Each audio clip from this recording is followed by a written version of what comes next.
విజయదశమి అంటే విజయానికి చిహ్నం. ఊరోళ్ళంతా ఒకచోట చేరి జమ్మి చెట్టుకు పూజలు చేసి ఒకరినొకరు జమ్మి ఆకులు పంచుకొని సంతోషంగా సంబరంగా పండుగ జరుపుకుంటారు. కానీ ఓ చోట మాత్రం చంపుకుంటారు. అవును, అక్కడదే సాంప్రదాయం. రక్తాలొచ్చేలా కొట్టుకోవడం, అటుపై తలలు పగిలేలా చంపుకోవడం ఇదే ఈ ఊరి ఆచారం. ఒకటి కాదు, రెండు కాదు, ఏకంగా 800 ఏళ్లుగా ఇదే తంతు కొనసాగుతోంది. ఈ విచిత్ర సాంప్రదాయం పేరుట ఎన్నో తాలిబొట్లు తెగిపోయాయి. ఎంతో మంది పిల్లలు నాన్న అన్న పిలుపునకు దూరమయ్యారు. అయినా ఇప్పటికీ అక్కడి జనం ప్రాణాల కంటే ఆచారానికి విలువిస్తారు. తాజాగా మరోసారి అక్కడ రక్తం ఏరులై పారింది. 2 కుటుంబాలను అనాథలను చేసింది. పదుల సంఖ్యలో జనానికి గాయాలు మిగిల్చింది. అసలేంటి కొట్టుకు చచ్చే సాంప్రదాయం? ఎందుకు జరుపుకుంటారు ఈ ఉత్సవం? ఈ రోజు వీక్షణలో వీక్షిద్దాం.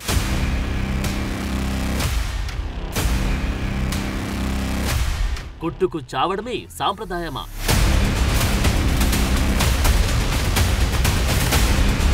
ఒకరినొకరు చంపుకోవడమే ఆచారమా?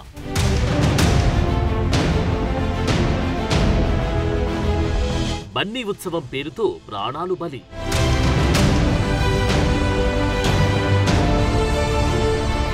మాలమల్లేశ్వర ఏంటి విచిత్రం?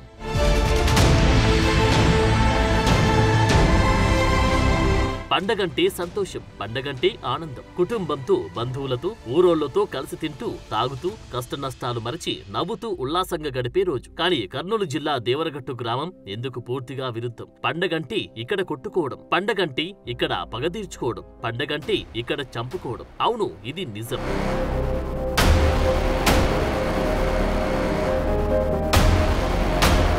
కర్నూలు జిల్లా హోలగుంద మండలం దేవరగట్టులో దసరా రోజు బన్నీ ఉత్సవాన్ని నిర్వహించారు. ఇందులో భాగంగా జరిగిన కర్రల సమరం రక్తసిక్తమైంది. నిన్న అర్ధరాత్రి దేవరగట్టు మాలమల్లేశ్వర స్వామి అమ్మవారి వివాహం జరిగింది. ఆ తర్వాత ఊరేగింపు మొదలైంది. ఆ ఊరేగింపే హింసకు దారితీసింది.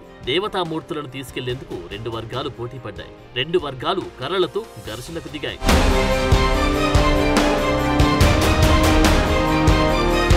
దేవతామూర్తులను దక్కించుకునేందుకు మేరనికి తండా కొత్తపేట గ్రామాల ప్రజలు ఒకవైపు, అరికెర తండా సులువాయి, ఎల్లార్తి, కురుకుంద, బిలేహాల్, విరుపాపురం గ్రామాల ప్రజలు మరోవైపు కర్రలతో పొట్టు కొట్టుకున్నారు. కసితీరా తలలపై దాడి చేసుకున్నారు. ఒక వర్గం రెచ్చిపోతే మేమేం తక్కువ తిన్నామా అంటూ మరో వర్గం మరింత రెచ్చిపోయింది. ఈ క్రమంలో అనేక మందికి తలలు పగిలాయి, కాళ్లు చేతులు విరిగాయి, అనేక మందికి కాలిన గాయాలయ్యాయి. ఈ దాడుల్లో 3 భక్తులు బలయ్యారు. దాదాపు 100 మంది గాయపడ్డారు. అయితే వీరిలో 8 మంది పరిస్థితి విషమంగా ఉంది.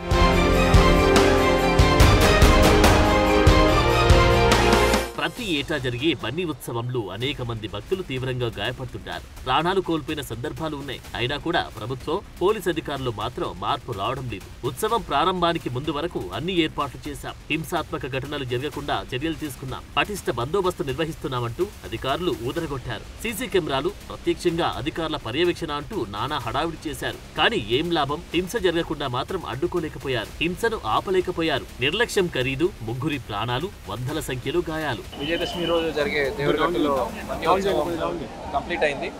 సో నిన్న నైట్ 12 గంటలకు మొదలయ్యి ఈరోజు 7 గంటలకి కంప్లీట్ అయింది. దాదాపు 1000 మందితో మనం పోలీస్ బందోబస్తు అరేంజ్ చేశాము. 10 డ్రోన్స్ ఫ్లై చేశాము. దాదాపు లాస్ట్ ఇయర్ ఏమి అవేర్నెస్ ప్రోగ్రామ్స్ చేశాము, దానికన్నా కొంచెం ఎక్కువమే ఈసారి చేశాము. బట్ స్టిల్ అన్ఫార్చునేట్ ఇన్సిడెంట్స్లో 2 చనిపోవడం జరిగింది. ఒకరు హెడ్ ఇంజురీతో, ఒకరు హార్ట్ అటాక్తో. Plus number of injuries almost sub collector గారు చెప్పినట్టు 90 ఉన్నాయి. సో ప్రజలకి ఇంకొకసారి వీఆర్ రిక్వెస్టింగ్ నెక్స్ట్ ఇయర్ నుంచి ఇంకా మనం కొద్దిగా అవేర్నెస్ పెంచుకొని ఇంకా కొంచెం మనం ఇంజురీస్ కానీ అన్ఫార్చునేట్ ఇన్సిడెంట్స్ తగ్గించే కోణంలో మనం ముందు సాగాలని.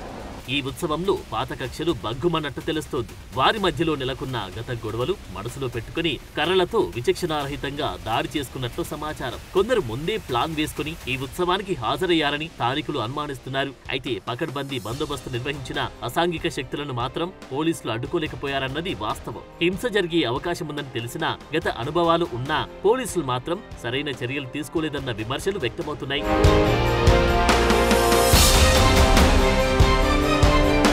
ఒంటికైన గాయాలు నెల రోజులు లేదంటే 4-5 రోజుల్లో మారిపోతాయి. మరి పోయిన ప్రాణాలు తిరిగొస్తాయా? ఈ దారుణానికి ఎవరు బాధ్యత వహించాలి అంటే సమాధానం ఎవరి నుంచి రాలేదు. ప్రాణాలు పోయాయి కాబట్టి ప్రభుత్వం, అధికారులు నోటికి వచ్చి బుజ్జగింపు మాటలు చెప్పి చేతులు దులుపుకుంటారు. అక్కడికి వచ్చి సమరంలో పాల్గొన్న జనం 4 రోజులైతే ఈ సంఘటనను పూర్తిగా మర్చిపోతారు. కానీ ప్రాణం పోయిన వ్యక్తి కుటుంబం మాత్రం జీవితాంతం ఆ బాధను అనుభవించాల్సిందే. ఈ క్రమంలో ప్రాణాలు పోగొట్టుకునే ఈ ఉత్సవం ఎందుకోసమన్న చర్చ మొదలైంది. ప్రాణాలు బలి తీసుకునే సమరం ఎవరికోసమన్న ప్రశ్నలు లేవనెత్తున్నారు.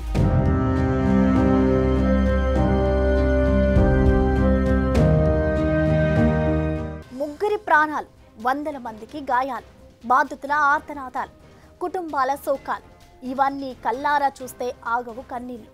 ఈ విషాదానికి కారణం ఓ సాంప్రదాయం. ఈ ఘటనకు మూలం 100 ఏళ్ల క్రితం జరిగిన ఓ కథనం. అసలు చంపుకునే ఆనవాయితీ ఎలా వచ్చింది? కర్రలతో కొట్టుకోవాలని ఎవరు చెప్పారు?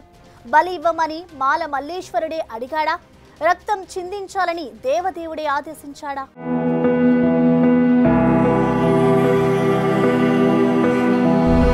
వందేళ్ల ఆచారం,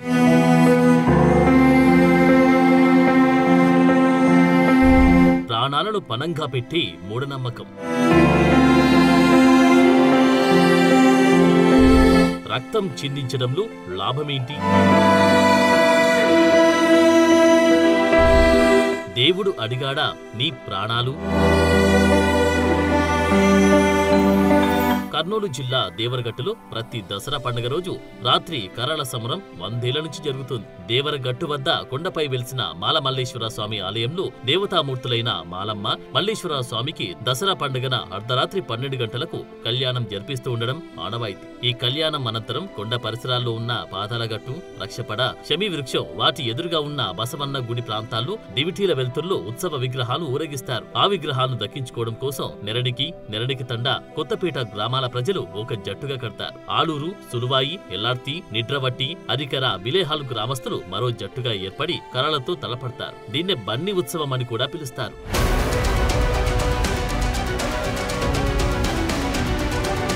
త్రేతాయుగంలో దేవరగట్టు కొండల్లో మహర్షులు లోక కళ్యాణం కోసం యజ్ఞాలు చేశారు. మణి, మల్లాసుర అనే రాక్షసులు వాటిని అడ్డుకునే ప్రయత్నం చేస్తారు. రాక్షసుల ఆగడాలు భరించలేకపోయిన మునులు తమను రక్షించమని శివపార్వతులను వేడుకుంటారు. మునుల విన్నపాన్ని ఆలకించిన ఆది దంపతులు మాల మల్లేశ్వరుడుగా అవతరించి మణి, మల్లాసుర రాక్షసులతో భీకరంగా పోరాడారు. నరుడి చేతిలో మరణం లేకుండా వరం పొందిన ఆ రాక్షసులతో యుద్ధం తీవ్రస్థాయికి చేరింది. చివరికి శివుడి చేతిలో మరణించడం తమ అదృష్టంగా భావించిన రాక్షసులు చనిపోయే ముందు ప్రతి ఏటా తమకు నరబలివ్వాలని దేవదేవుణ్ణి కోరారు. నరబలిని నిరాకరించిన ఆది దంపతులు దానికి బదులుగా ప్రతి విజయదశమికి కురవ కులానికి చెందిన గొరవయ్య 5 చుక్కల రక్తాన్ని ఇస్తాడని దేవుడు అభయమిస్తాడు. ఆ తర్వాత రాక్షస సంహారం జరుగుతుంది. దేవుడి ఆదేశంతో గొరవయ్య తన కాలిపిక్కల్లో దబ్బడంతో ఒకవైపు నుంచి మరోవైపు లాగుతాడు. అప్పుడు 5 చుక్కల రక్తం పడుతుంది. ఆ రక్తాన్ని రాతి గుండ్లకు విసురుతుంటారు. ఉదయంలోపు రక్తపు మరకలను రాక్షసులు సేవిస్తారని నమ్ముతుంటారు. రాక్షసుల సంహారంతో అప్పటినుంచి చెడుపై మంచి సాధించిన విజయానికి గుర్తుగా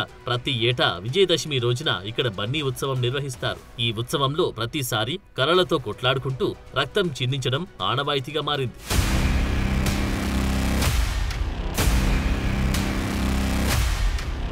దేవరగట్టు చరిత్ర ప్రకారం నరబలి జరగొద్దని స్వయంగా పరమేశ్వరుడి రాక్షసులకు చెప్పినట్లుగా విన్నాం. కానీ ప్రస్తుతం జరుగుతుందేంటి? ఏటా ఎంతమంది ఈ మూఢనమ్మకానికి బలవుతున్నారు? 5 చుక్కల రక్తం చిందించమని ఓ సామాజిక వర్గానికి చెందిన వ్యక్తికి శివుడు ఆదేశమిచ్చినట్లు ఇక్కడి చరిత్ర చెబుతుంది. మరి వందల సంఖ్యలో కర్రలతో దాడులు చేసుకోమని, చంపుకోమని ఏ దేవుడు చెప్పాడు? ఇలాంటి ప్రాణాలు తీసే ఉత్సవానికి ప్రభుత్వాలు ఎందుకు అనుమతులిస్తున్నాయి? రక్తపాతం జరుగుతుందని తెలిసినా వాటిని అడ్డుకొని సరైన సాంప్రదాయాలు పాటిస్తూ ఉత్సవాలు నిర్వహించేలా ఎందుకు ప్రభుత్వం చర్యలు తీసుకోవడం లేదు? తాజా ఘటనతో ఇలాంటి ప్రశ్నలు అందరి మదిలో రేకెత్తుతున్నాయి.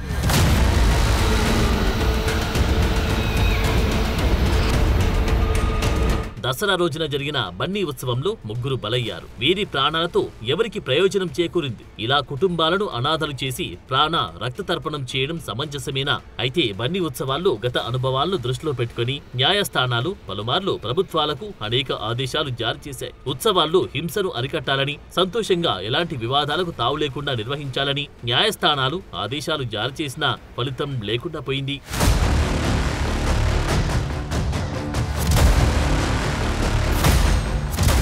దేవరగట్టు బన్నీ ఉత్సవం గ్రామీణ విశ్వాసాలు, భక్తి, పూర్వీకుల ఆచారాల పట్ల ఉన్న లోతైన అనుబంధాన్ని చాటుతూనే ఆధునిక సమాజానికి ఒక సవాల్ను విసురుతున్నాయి. అయితే సాంప్రదాయాన్ని గౌరవించడంలో, వాటిని పాటించడంలో తప్పులేదంటున్నారు పండితులు, విశ్లేషకులు. కానీ అందులోని హానిని తగ్గించే మార్గాలను అన్వేషించాలని సూచిస్తున్నారు. హింస, ప్రాణాలు బలిగొనే ఉత్సవాలు కాకుండా భక్తి భావం వెల్లివిరిసేలా సాంప్రదాయాలను పాటిస్తూ ఉత్సవాలను నిర్వహించాలని అంటున్నారు.